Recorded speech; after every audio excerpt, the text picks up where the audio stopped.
This program is brought to you by the City of Fountains Coaches Association.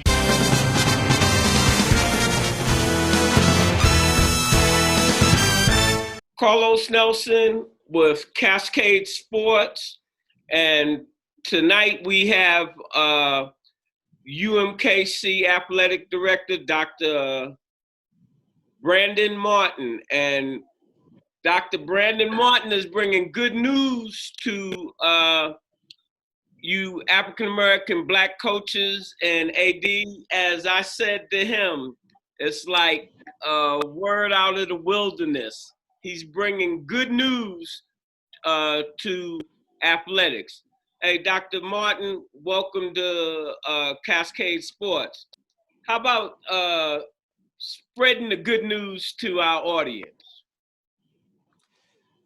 Well, Mr. Nelson, first, I want to give you kudos and respect for the mark that you continue to have in the Kansas City community for providing a platform to talk about change, a platform to talk about empowerment, and a platform of power, most importantly. I want to say that. To answer your question more specifically, I want to talk about, the good news is that our people are moving forward. And as we talk about intercollegiate athletics, you have different segments. You have student athletes, you have coaches, you have athletics directors. And so last week, athletic directors, we made history. And we made history by forming a group, the Black AD Alliance. And I'm one of the co-chairs of that group, along with Alan Greene, who is the director of athletics at Auburn. And the Black AD Alliance is all about creating a pipeline for more Black athletic administrators to be in positions for executive level positions. It's all about really focusing on social justice issues. Of course, we can't do our work without student athlete welfare and well-being. That's critically important. But we also partner with the NCAA, partner with NACDA, which is our Athletic Director Association. We have plans to connect with conference commissioners. We have plans to merge with MOA, which is the Minority Opportunities Athletic Association that's affiliated with NACDA. And we also are really proud that we're going to have an ambassador group. This ambassador group are the people who have been, in this fight for a long time for equality. People like Gene Smith, the AD at Ohio State. People like McKinley Boston. He's a pioneer in so many different ways. People like Earl Edwards.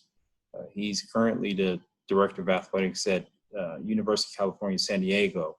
People like Daryl Gross, who was at Syracuse for 12 years. People like Mike Garrett, who was my former boss at USC. People like Peter Roby, who was at Northeastern for a number of different years, who have left just lasting impacts for people like myself to be motivated for change, motivated for advancement, and motivated for growth. And so this alliance has been national. It's been national. It's been picked up by CBS Sports. Dennis Dodd did a piece on it. Of course, the Kansas City Star, Laird Kirchhoff, did a piece on my role in this. But it's not so much about the media. Now we have to get down to work. We have to make sure that we move this along.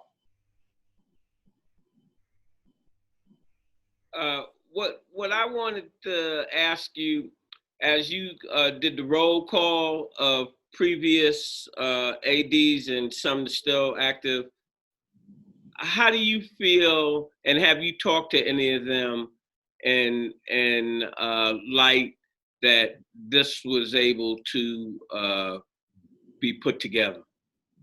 Yeah, well, I want to provide a little history on an attempt that was made years ago when I was at USC. Mike Garrett and I, we hosted the first Black AD pipeline back in 2007. And it was well represented. And the second year, Gene Smith at Ohio State, he hosted. And for some reason, it fizzled out. It lost its steam for a number of different reasons. I'm not sure. But timing is everything, Mr. Nelson. Right now, with everything that we have going on with COVID, with the social unrest and social injustice, this is the right time for the Black voice to be heard. And we have a great, I'm not sure if you've seen the executive committee of the athletic directors that's involved, but we have Bernard Muir from Stanford. We have Lee Reed from Georgetown. Of course, we have Gene. We have Alan as my co-chair. So this isn't a junior varsity type of effort. This is a major effort, and we've all put 2 feet in to make sure that this is successful. I like that you said that you put 2 feet in. Yeah. You're all in. And that's why I was saying to you, had you talked to some of these other ADs, ex-ADs and what have you, because as you know, Cascade Sports has the City of Fountain Coaches Association, which primarily is a Black coaches association, but not exclusively. But I've spent 10 years trying to get that together or more. And as you said, you started at UMKC with one of your mentors trying to make this happen. And now it has come into fruition. And how have the people contacted you, and what are they saying? The buzz. Well, it's national. It's national. I mean, this gives us a chance to have presence throughout the nation. It's an opportunity for us to celebrate Black excellence. It's an opportunity to highlight maybe some of the hidden accomplishments that all of us have had. And the important piece now is courage. If there was one thing that Mike Garrett taught me, it was the importance of courage. Every day, I got a full dissertation on courage and the importance of that. Because if you don't have courage, you can't create change. Now, you have to be constructive with the courage, okay? But if you don't have that, you can't engender the change. And so, more specific to your question, I've had conversations with athletic directors. I've had conversations, more importantly, with student athletes, Mr. Nelson, who have reached out to me and said, Dr. Martin, will you come virtually and just say a few words to our student athlete leadership group? Now, when that happens, now you're starting to really have long-lasting change. When this generation reaches out and says, this is what we've been waiting on. We've been waiting for leadership. We've been waiting for someone to vocalize how we truly feel. And I believe that myself, along with my co-chair, Alan Greene, that's what we've done. So talk a little more about your platform. The platform reaches out to, as I mentioned before, it has credibility. And when you have credibility, that means that you can get into the spaces and get into the rooms. Some organizations in the past and some people, maybe they can't get into. But we have a direct line with the NCAA, as I mentioned, NACDA, which is significant. We just got contacted by the Knight Commission on Intercollegiate Athletics. That's significant. They've made it known that they're supportive of us. And I do want to single out MOA, the Minority Opportunities Athletic Association, who have been the pioneers. People like Stan Johnson, who's a Kansas City native, who has, been a trailblazer with that. China Jude is the president of MOA now.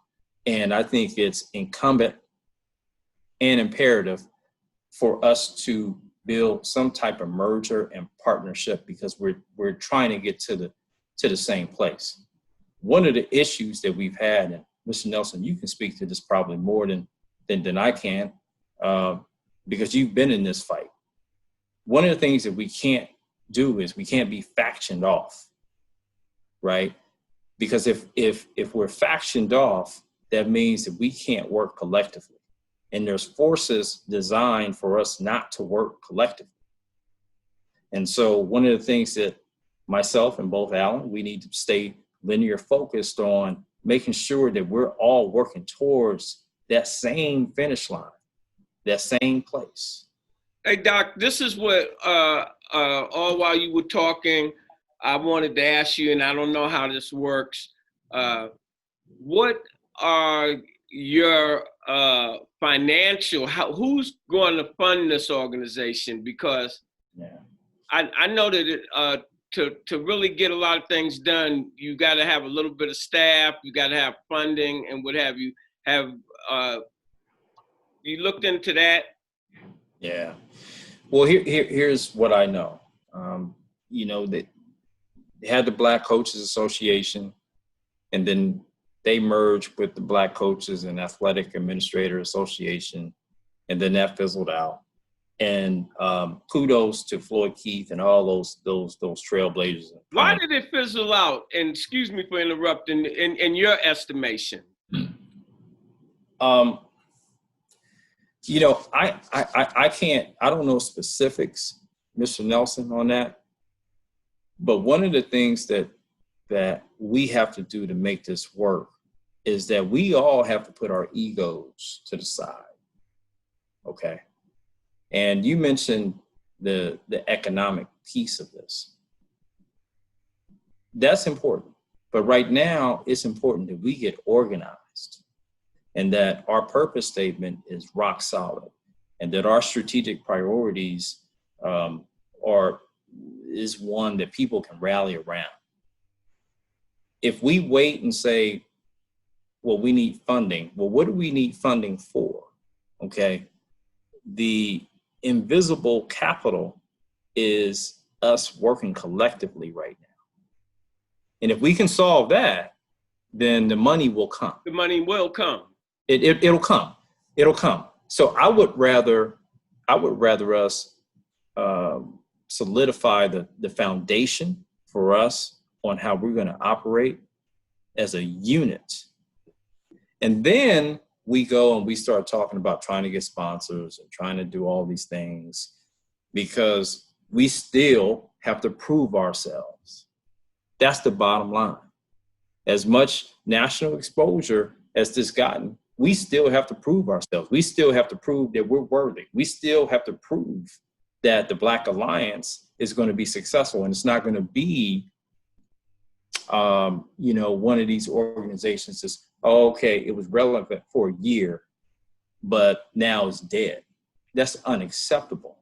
Well, I want to try to commit Cascade Media Group and our sports section to doing whatever we can do to help propagate what you're doing in the area of sports, especially that we cater to our urban cores around the Kansas City metro and other areas that we dabble in the sports industry, because I think, as you said earlier, timing is everything. This is the time, Mr. Nelson. Is there any other things that you would like to talk about and let our audience, our coaches, and our athletes, specifically, how do you see the AD association affecting the student athletes? Because we talked about student athletes a little earlier, but where do you see they can help make some changes and so forth? Because there's been a lot of people say, Mr. Nelson, for you to have a sports network, you don't know a whole lot.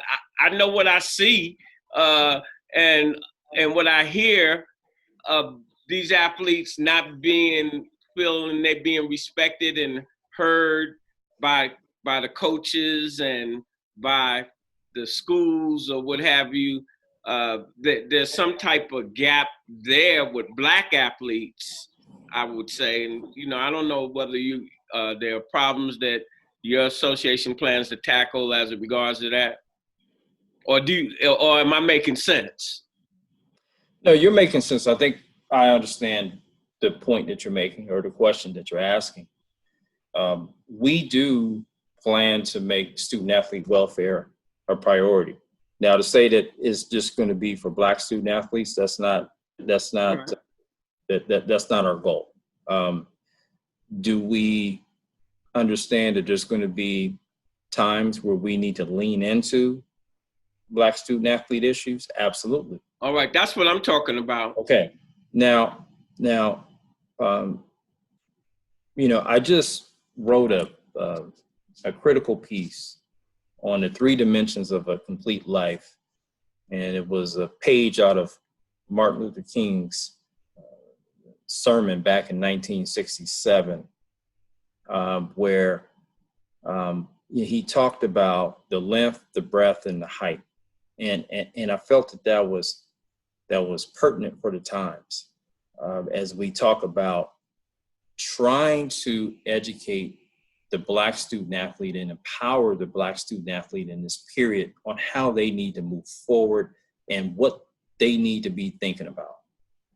And so when we talk about the length, that's all about your self-purpose, right? Understanding why you're on this earth. And that doesn't have anything to do with how well you carry a football, how well you shoot a basketball.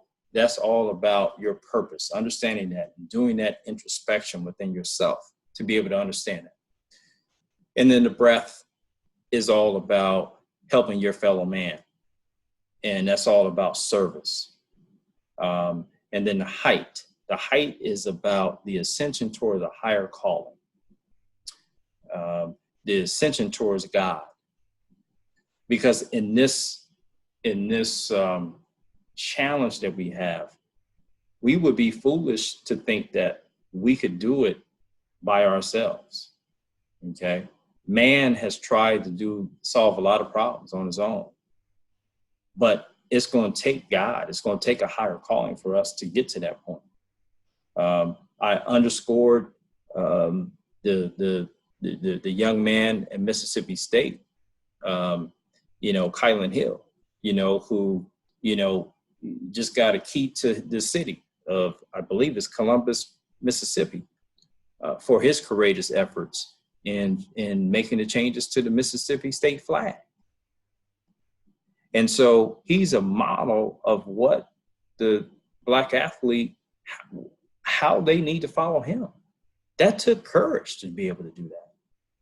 And so in this piece, it was about Martin Luther King's 3 dimensions, but it was also about paying homage to the pioneers who paved the way. It was about Jackie Robinson. It was about Wilma Rudolph. It was about people like Fred Milton. It was about people like Bill Russell, And those are all athletes, but we can't leave out people like John Lewis, and we can't leave people out like the Reverend C.T. Vivian. We can't leave those people out in this mission. And so what I've decided to do is to give these young folks a history lesson and teach them about having a level of reverence for the people who had blood, sweat, and equity. And died for. And died. In the article, I talked about people getting sprayed with hoses and getting beat with billy clubs. And the dogs. And all that time. In your time, Mr. Nelson, you know that. Right. It was all about that. So what are we going to do about that now? Okay. So there's nobody getting sprayed with the hoses. There's no dogs, but there's a lot of people getting murdered. Okay. So how do we deal with that? And so I feel like if I'm going to take on this co-chair of the Black AD Alliance, then I would be doing a disservice to this demographic of Black athletes if I'm not telling them how they need to move. And that's what this all comes down to. It's all about leadership. Well, you certainly providing it over there. Is there anything you want to talk about that UMKC is got planned for 2021? Well, I think this is a time, Mr. Nelson, where it's about where we have to be fluid, where we have to be nimble. We will have some in-person classes. We understand that. But as it pertains to athletics, the student athlete welfare is our prime directive. And that's what my job is as the AD. We still maintain our mantra and philosophy of comprehensive excellence. Now, what a smart leader does is make those adjustments and redefines what that means in the moment, right? So comprehensive excellence pre-COVID might have meant one thing, right? Pre-George Floyd, it could have meant something.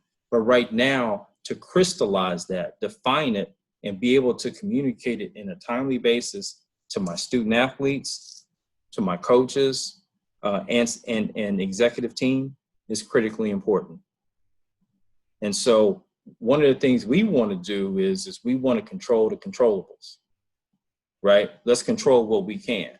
And what we can control is our mindset, and we can control our attitude and approach towards being the change that we want to see. All right. In closing, is there anything that you would like to say to our audience? Well, out of respect for you, Mr. Nelson, I want to thank you again for this opportunity and this platform.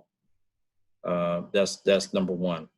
Number two, I would like to convey to the audience that we are in unprecedented times, and a lot of leaders have said that. But this is also a period of opportunity where we can come out of this better people. And this is not just about Black people.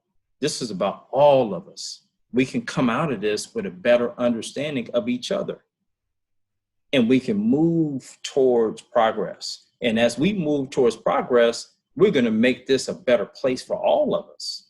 It's only one race. It's a human race. It's a human race. It's a human race. And so the more we can act like human beings, the better it's going to be. No question. And that takes leadership and courage, as you said. Yeah. You can't be afraid. And so if we can use sports as a platform to be able to communicate, to be able to empower, to be able to uplift, to be able to maybe transfigure the minds, okay, of young people, Mr. Nelson, We cannot forget the young people in this. I'm talking about that 10-year-old who is trying to make sense of this moment. You know, that 12-year-old who is listening to the fragments of CNN from their parents and really trying to make sense of that. We have to lay down the foundation for them now. And I think that's critically important. Well, it was a pleasure having you on, and we'll be talking about how Cascade Sports and Cascade Media Group can work with the new AD Alliance and stay on top of what's going on over there at UMKC.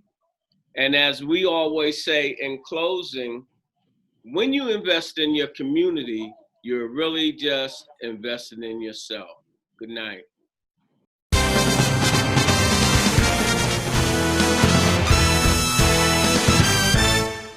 Program is brought to you by the Kansas City Business Association.